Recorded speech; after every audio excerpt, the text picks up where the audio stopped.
This Saturday at Crown Jewel, the John Cena Farewell Tour heads to Perth, Australia as he faces AJ Styles for the last time. And with the John Cena Farewell Tour winding down, I think it's time to start looking at who his final opponent could be. And we're going to look at the realistic options and a crazy one that is possible, but far fetched, yet still possible. Ladies and gentlemen, my name is Money Mike. This is Ringside Cinema. And boy, oh boy, I tell you, I feel like I just got off the plane in Las Vegas to go to WrestleMania, and yet here we are in October, and already the farewell tour for John Cena is almost over. And now that we've had almost a whole year of this, we can now realistically look at who his final opponent could be. And I have my choices or my choice, if it was up to me, my choice of who I would book as John Cena's final opponent, and I believe also who I think the WWE will probably choose as his final opponent. So go ahead, hit that like and subscribe button as I do produce weekly wrestling content here on this channel. And maybe if I win the lottery, I might be able to go to John Cena's last match in DC and shoot some cool content there in DC for his last match. But let's go over who he might face in that match.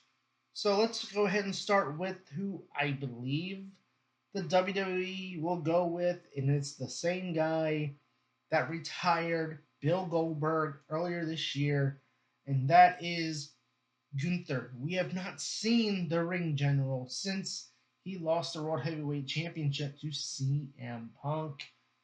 And being the fact that Perth, Australia, this Saturday, Crown Jewel, it would not surprise me if John Cena beats AJ Styles. And after the match, John Cena is doing his little farewell. He's saying bye to the fans. And then Gunther returns and confronts John Cena to set this match up for December. Um, that would not surprise me. Now, could it be at Survivor Series? Perhaps. But again, I think they could bring back Gunther this Saturday, have him do a stare down with John Cena, and then maybe they set up the match after War Games or something. But the thing that I look at here is what is the end goal for Gunther? We've already seen him as a World Heavyweight Champion. We've seen him as in the main event scene, right? So, what is the end goal here with Gunther retiring Goldberg and then retiring John Cena potentially? Is this to rebuild up Gunther as a new character, give him a new refresh, the modern day legend killer, so to speak? Like where is the end goal? We've seen him as World Heavyweight Champion. Is this going to be something where maybe he wins the Royal Rumble and he goes on to face Cody Rhodes and maybe he gets a crack at the WWE Championship next year? Like, what is the end goal? That's what I'm trying to figure out. Because, like, to me, if you're retiring John Cena, I kind of look at it similar to the streak.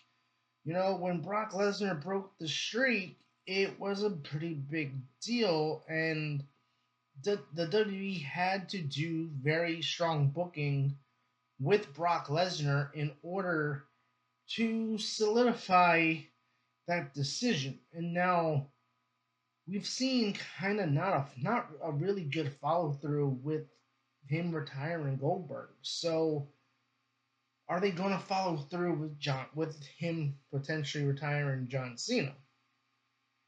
That's my question. Like, where do you go with somebody like Gunther, who's already been at the top of the mountain, and retiring Goldberg? I mean, unless you're going to use this as a way to rebuild Gunther and let Gunther be a world champion and give him the booking that he had as the Intercontinental Champion, then okay, I can kind of see that. But again, I just don't see what the end goal is here. But a man who does need a rebuild, a refresh, is a guy that for some whatever reason Triple H just does not want to push that button and does not want to give this man a world title. He deserves it. The fans want to see it, which could actually be kind of funny because it could actually turn Drew McIntyre babyface. Because Drew McIntyre is a man that, the rumors, the thing came out about WrestlePalooza saying that Cody and Drew both pitched for Drew to win the title, and Triple H turned it down. Why? Like, I don't understand that at all. We've been waiting for Drew McIntyre to win a world title in front of an audience for almost 5 years now.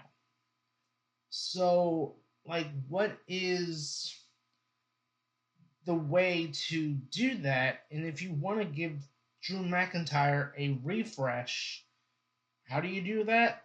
You let him retire John Cena. Now, I know he's in this feud with Jacob Fatu, but honestly, you can kind of work around that and have Drew go on a warpath. Maybe, he's sick of being screwed over, whatever, and he decides to take it out on the company guy, John Cena, and do something with Drew McIntyre.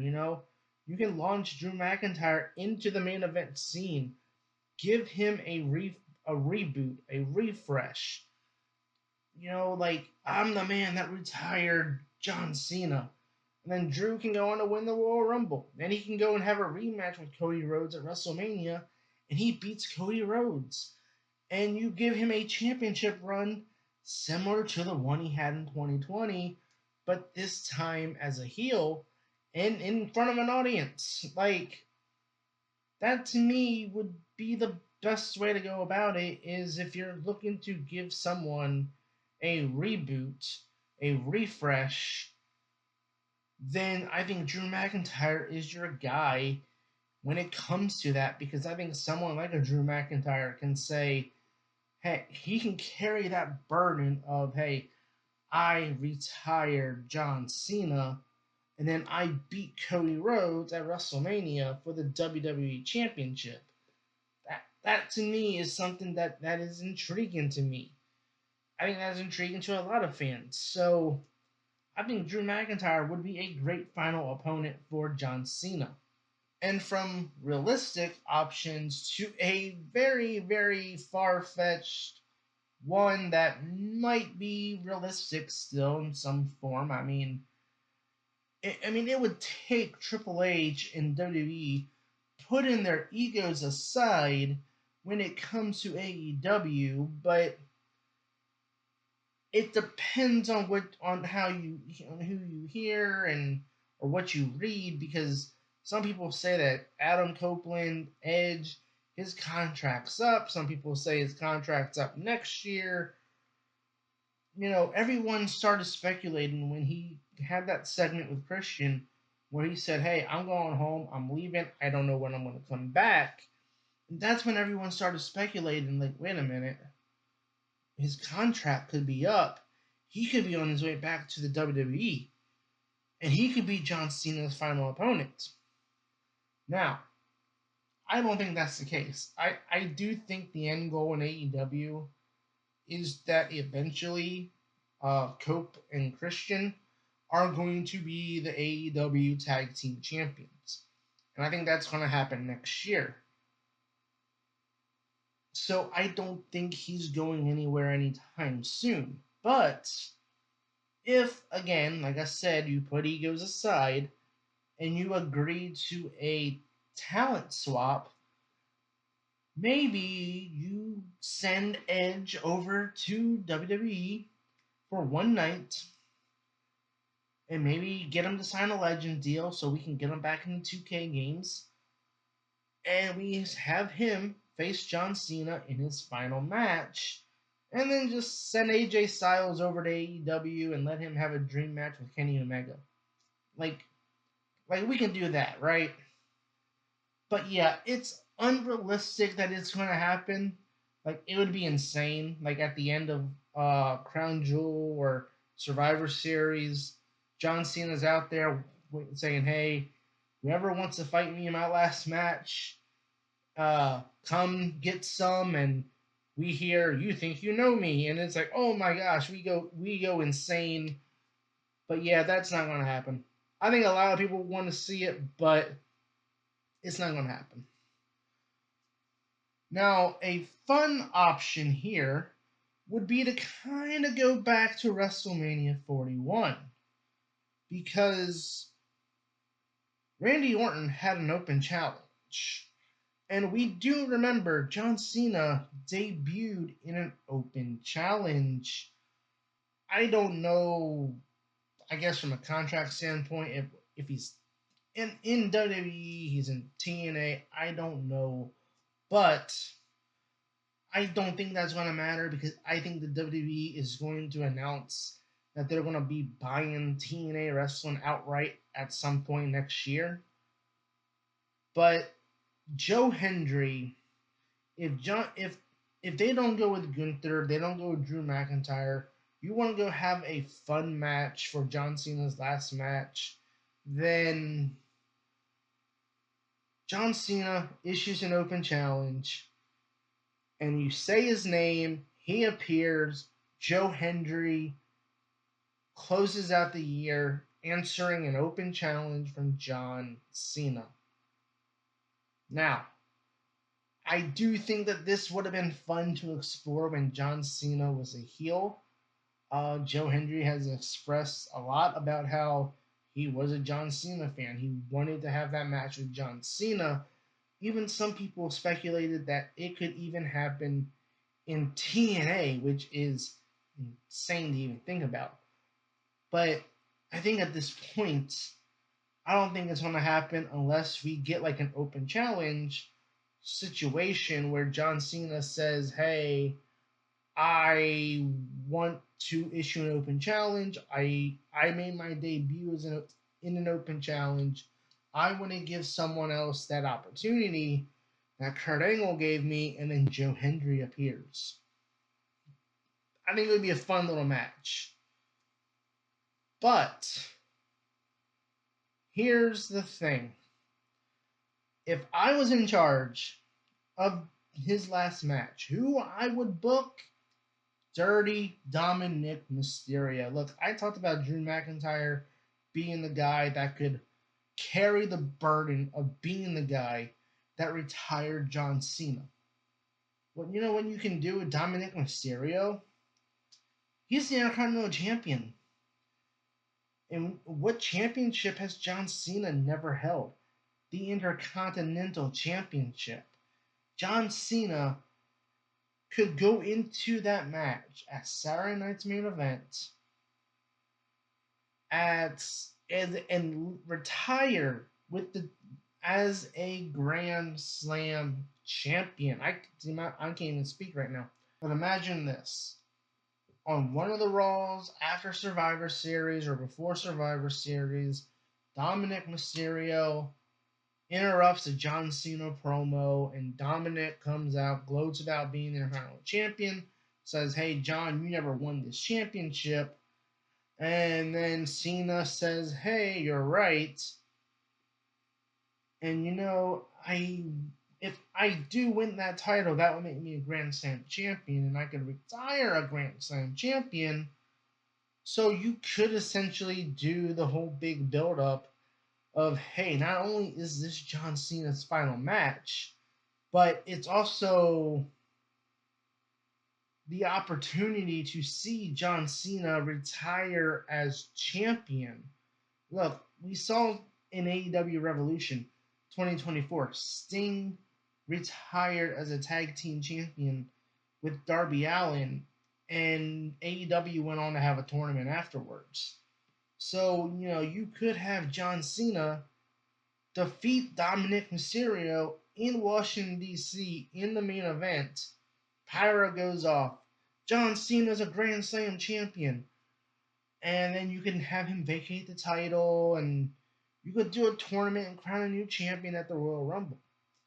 But, again, you're selling the audience on the idea that John Cena is going to retire as a champion. And I think that's a great selling point for this show, especially because it is a Saturday night's main event. So you need a selling point beyond, oh, this is John Cena's final match. Now you're telling the audience, oh, he could retire as a Grand Slam champion. He's going for that last accolade that he has never gotten in his career. So that's a big selling point.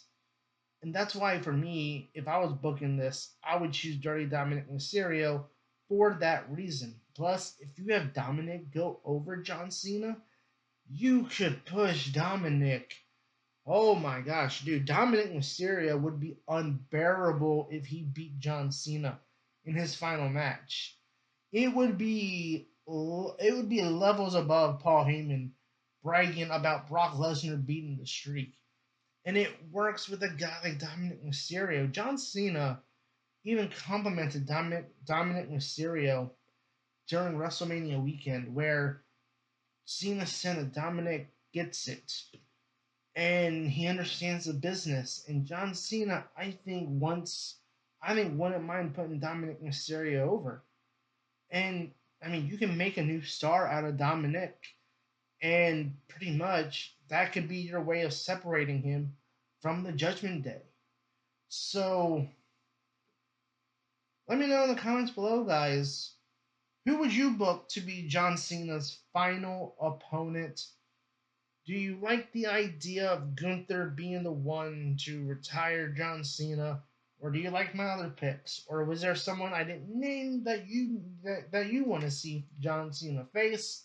Leave a comment below, and as always, I've been your host, Money Mike, and you've been watching Ringside Cinema.